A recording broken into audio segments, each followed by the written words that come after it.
اللهم صل على سيدنا ومولانا محمد معدن الجود والكرم وآلہ وصحبہ وعطرتہ وبارک وسلم۔ تمام تعریفیں حمد اور ثنا اللہ تبارک و تعالیٰ کے لیے۔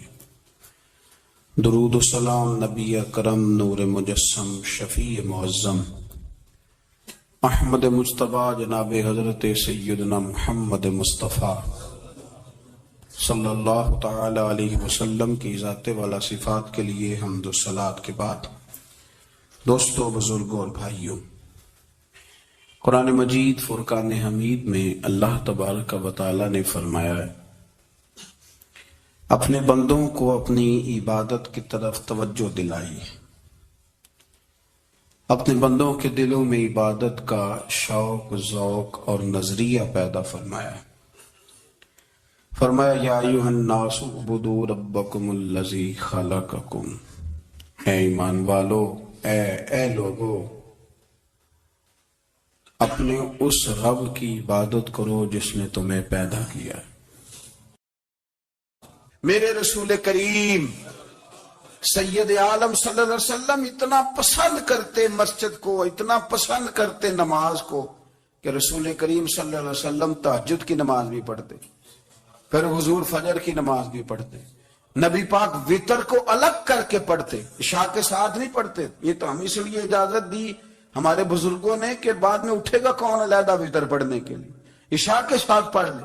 وتر پڑھتے، تہجد پڑھتے، فجر پڑھتے، اشراق پڑھتے، چاشت پڑھتے، پھر مغرب کی نماز کے بعد 6 رکعت اوابین پڑھتے، پھر رات کو صلاۃ اللیل پڑھتے۔ سیدہ عائشہ صدیقہ کہتی ہیں زمانہ سو جاتا اور میرے رسول مصلی بچھا کے کھڑے ہو جاتے۔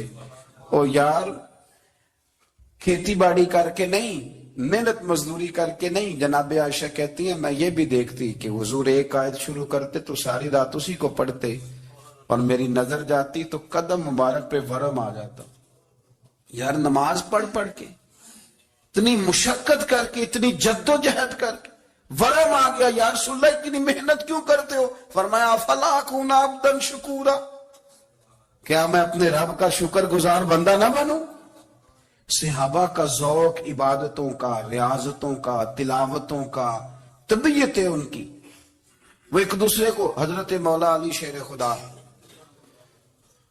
کرم اللہ تعالی وجہہ الکریم کے زمانے میں روم کے بادشاہ نے کہا یار یہ مسلمانوں کا پتہ تو کرو، یہ آخر کیوں اتنے زیادہ مجاہد ہیں۔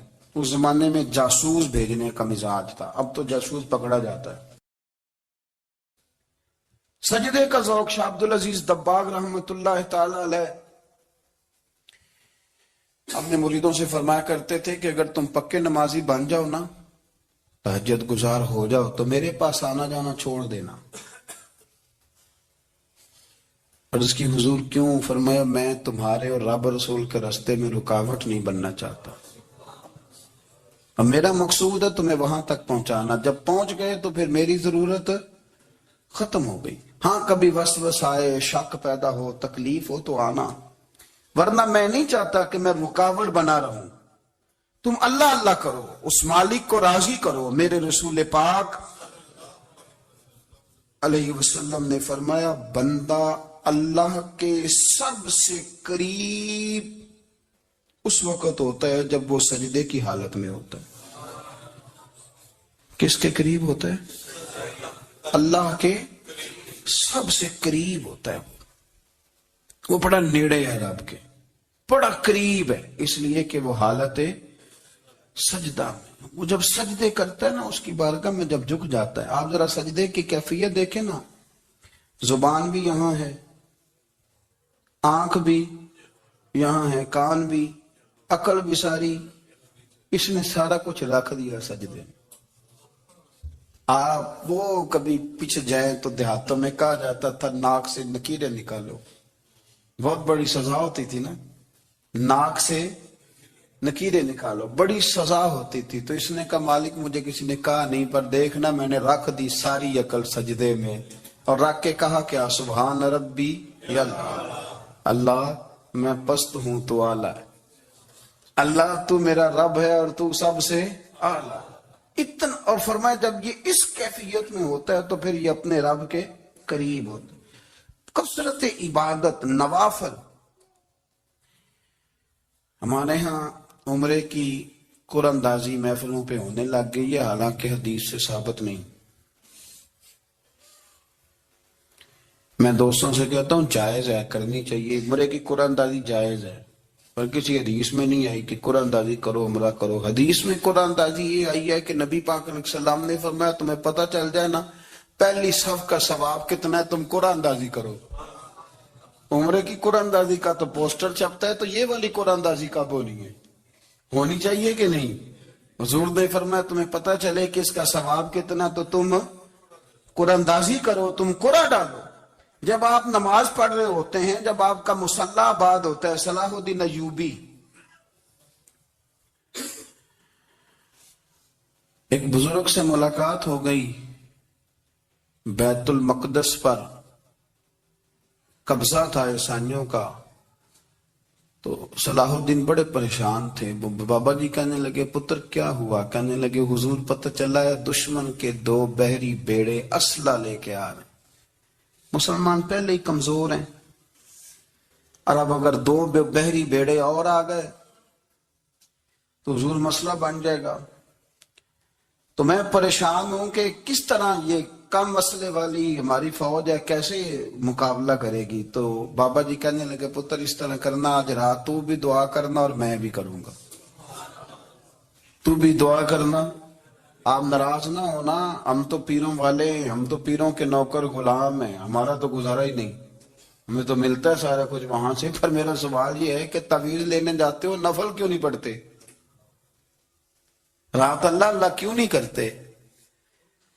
یہ بھی تو ہمارے بزرگوں کا ہی طریقہ ہے، انہوں نے تو ہمیں سکھایا ہے۔ صلاح الدین ایوبی سے بزرگوں نے کہا کہ رات آج نا اللہ اللہ کرنا، تو میں تیرے لیے دعا کروں گا، تو بھی دعا کرنا۔ تو بندہ جب دکھی ہوتا ہے تو سجدہ کرتا ہے، تو پھر ہی تو مصلی بھیگ جاتا ہے، پھر ہی تو مزہ آتا ہے۔ سکھی بندہ تو کعبے جا کے نہیں روتا، دکھی تھے، تکلیف تھی، تو سر رکھا سجدے میں تو تڑپ گئے۔ اور وہ بابا جی کہتے ہیں میں مسجد آیا تو صلاح الدین چیخیں مار کے رو رہا تھا اور کہہ رہا تھا مالک میں کوئی اپنی شان کے لیے تو نہیں نہ لڑ رہا، اللہ کو میں کوئی قبضوں کے لیے تو نہیں لڑ رہا، مالک تیرے لیے لڑ رہا ہوں، مجھے بے آبرو نہ کرنا، میری مدد فرمانا۔ کہتے ہیں میں آیا تھا کہ مسجد میں دعا کروں گا، پر صلاح الدین ایوبی کو روتے دیکھا تو میں لوٹ گیا۔ تو سویرے صلاح الدین ملے تو بڑے خوش تھے۔ میں نے کہا پتر کیا ہوا؟ کہنے لگے حضور وہ بحری بیڑے 2 آ رہے تھے نا اسلحہ لے کے، دونوں ڈوب گئے پانی میں ڈوب گئے۔ تو بابا جی کہنے لگے صلاح الدین وہ پانی میں نہیں ڈوبے، وہ تیرے آنسوؤں میں ڈوب گئے، وہ غرق ہو گئے، وہ جو تم نے مصلی بات کیا تو وہ تیرے آنسوؤں میں ڈوب گئے، وہ غرق ہو گئے، وہ تباہ، اتنے قیمتی تھے تیرے آنسو کے بہا لے گئے دشمن کے بحری بیڑوں کو۔ میرے بھائی ٹھیک ہو گیا جی، میرے عزیز سمجھ لیں اس بات کو ہمیشہ کے لیے، اور اس پر غور کرنے اچھے طریقے سے کہ میرے رسول کریم سید عالم صلی اللہ علیہ وسلم نے نا ہماری توجہ دلائی، حضور نے ہمیں بتلایا، ہمارا ذوق بڑھایا عبادت کی طرف۔ ایک صحابی تھے حضرت ابو فاطمہ رضی اللہ تعالیٰ عنہ، یہ ترمذی شریف کی حدیث ہے۔ نبی پاک علیہ السلام نے فرمایا ابو فاطمہ قیامت کے دن مجھ سے جلدی ملنا چاہتے ہو کہ دیر کے ساتھ؟ تو کہنے لگے حضور کون ہوگا جو دیر سے ملنا چاہے، ہم نے تو جان دے دی وعدہ دیدار پر۔ اعلیٰ حضرت فرماتے ہیں جان دے دی وعدہ اور نقد اپنا دام ہو ہی جائے گا۔ مجھے لگتا ہے کہ یہ سودا نقد و نقد ہو جانا ہے، چونکہ ہم نے جان دے دی وعدہ دیدار پر۔ آپ نے وعدہ کیا تھا کہ مریں گے تو پھر زیارت ہوگی، تو مر گئے ہم زیارت کی خاطر۔ جان دے دی وعدہ دیدار پر تو نقد اپنا دام ہو ہی جائے گا۔ اے رضا ہر کام کا ایک وقت ہے، دل کو بھی آرام ہو ہی جائے گا۔ تو حضرت ابو فاطمہ رضی اللہ تعالیٰ عنہ سے نبی پاک صلی اللہ علیہ وسلم نے فرمایا جلدی ملنا چاہتے ہو کہ دیر سے؟ عرض کی حضور فٹافٹ ملنا ہے، میں نے قیامت کے دن آپ سے جلدی ملنا ہے۔ تو نبی پاک علیہ السلام نے فرمایا پھر اس طرح کرنا، دنیا میں رہ کے سجدے زیادہ کرنا، پھر سجدے زیادہ کرنا، قیامت میں ملاقات جلدی ہو جائے گی، قرب ملے گا تمہیں۔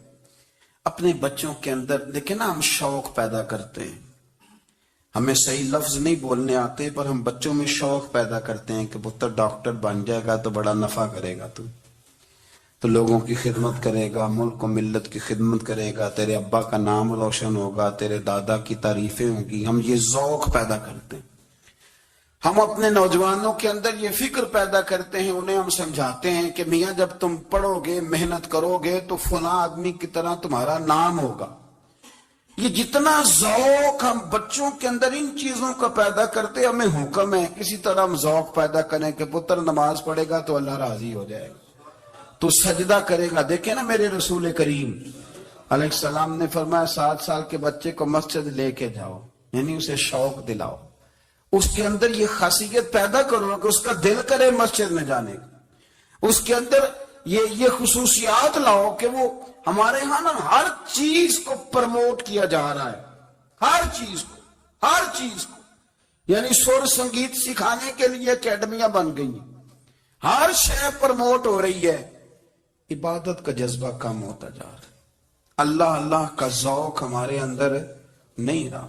اور اتنا مشکل ہم نے اپنے لیے بنا لیا ہے کہ وہ بندہ جو بڑی زبردست مذہبی گفتگو کر رہا تھا اور تگڑی بات کر رہا تھا، کیا بات ہے، لیکن نماز کے بارے میں کمزوری دکھا جاتا ہے، نوافل کے بارے میں وہ چپکے سے نکل جاتا ہے۔ امام احمد بن حنبل رحمت اللہ تعالی علیہ، مسند امام احمد بن حنبل 14 جلدوں میں ہے مارکیٹ میں، اور مجھے تو خیر پسند ہی بڑی ہے، میں نے کئی دفعہ پڑھی ہے، اور کیا بات ہے امام احمد بن حنبل کی، کیسے تگڑے قسم کے محدث تھے، اور اللہ نے کتنا انہیں اعزاز عطا فرمایا ہوا تھا۔ یہ کوڑے بھی کھاتے تھے دین کی خاطر، سارا کرتا لہو سے بھر بھی جایا کرتا تھا، بڑا اعزاز والا شخص تھے، بڑے اعزاز والے، حدیثیں جمع کرنا، حدیثیں لکھنا، حدیث پڑھانا، سارا دن رہتے تھے، کہہ سکتے تھے کہ میں کر تو رہا ہوں کام، اور حدیث بھی موجود ہے کہ عالم عابد سے افضل ہوتا ہے، پر اس کے باوجود امام احمد بن حنبل رحمت اللہ علیہ 300 نفل فرض نمازوں کے علاوہ پڑھا کرتے تھے، 300 نوافل روز پڑھا کرتے تھے۔ ان کے بیٹے نے کہا ابا جی مکان خریدنا ہے تو جگہ کہاں کر کے لوں، بہت ساری آبادیاں، تو فرمایا پتر وہاں لینا جہاں مسجد قریب ہو۔ والذین من قبلکم، اور ان لوگوں کو بھی پیدا کیا ہے جو تم سے پہلے تھے، تمہیں عبادت کا نفع یہ ملے گا لعلکم تتقون، کہ تم پرہیزگار ہو جاؤ گے۔ عبادت اس لیے کیا کرو کہ اللہ نے تمہیں پیدا کیا ہے، اور اس لیے کہ تم سے پہلے لوگوں کو بھی اللہ نے پیدا کیا ہے۔ اور پھر ارشاد فرمایا کہ الذی جعل لکم الارض فراشا، وہی رب ہے جس نے تمہارے لیے زمین کو فرش بنایا ہے، والسماء بنا، اور آسمان کو چھت بنایا، وانزل من السماء ماء فاخرج به من الثمرات رزقا لکم، زمین کو فرش بنایا، آسمان کو چھت بنایا، پھر آسمان سے پانی برسایا جس کے ذریعے پھل نکالے، اور وہ بھی کسی اور کے لیے نہیں، رزقا لکم، تمہارے رزق کے لیے، تو بھی تمہارے رزق کے لیے یہ ساری نعمتیں تمہیں دی ہیں۔ اب فلا تجعلوا للہ اندادا، اب تم اللہ کے ساتھ کسی کو شریک نہ بناؤ، وانتم تعلمون، اور تم جانتے بھی ہو، تمہیں خبر بھی، تمہیں پتہ ہے کہ عبادت اللہ کی کرنی چاہیے، تمہیں پتہ ہے کہ نماز پڑھنی چاہیے، تم جانتے ہو کہ نوافل ادا کرنے چاہیے، تمہیں پتہ ہے کہ سجدے آنکھیں بند کر کے جھوٹ کی زندگی جی کے، اپنے ساتھ بددیانتی کر کے، دھوکہ دے کے، اپنے آپ کو دائیں بائیں، اپنے آپ کو کہیں مصروف رکھ کے کچھ وقت ضائع تو کر لیتے ہو، پر تمہیں پتہ تو ہے نا کہ عبادت اللہ کی کرنی، تمہیں اس کی خبر ہے۔ فرمایا اس رب کی، دیکھیں نا، انسان پر اگر کوئی شخص نیکی کر دیتا ہے، احسان کر دیتا ہے، تو انسان اس کے سامنے پھر گردن نہیں اٹھا سکتا، یار یہ میرے مشکل وقت کا دوست ہے، اس نے میرے ساتھ نیکی کی ہے، کبھی بھی گردن نہیں اٹھائے گا، جھکا کے رکھے گا۔ تو اگر عام کوئی نیکی کر دے تو اس کے سامنے انسان کبھی گردن نہیں اٹھاتا، تو جو رب ساری نعمتیں عطا فرمائے، جو کہے کہ تیری تخلیق میں نے کی، تجھ سے پہلوں کو بھی پیدا میں نے کیا، تیرے لیے زمین کا بچھونا بھی میں نے بچھایا، آسمان کی چھت بھی میں نے لگائی، تیرے لیے زمین سے ساری اناج کو، پھل کو، کھیتیوں کو نکالا بھی تیرے لیے، اب تو اس طرح کر کہ تو میری عبادت کر، تو میری بارگاہ میں جھک جا۔ بہت سارے نشے لوگوں کو لگے ہوئے ہوتے ہیں، ہر آدمی کوئی نہ کوئی نشہ کرتا ہے، کوئی دولت کا کرتا ہے، کوئی شہرت کا کرتا ہے، کوئی اپنی تعریف کا نشہ کرتا ہے، دو چار لوگوں سے تعریف سن کے مطمئن ہو جاتا ہے۔ ناراض تو نہیں ہو گیا اس جملے سے؟ آپ کرتے ہیں لوگ دولت کا نشہ بھی، یہ جب نقصان ہوتا ہے تو بندے بیمار نہیں ہو جاتے؟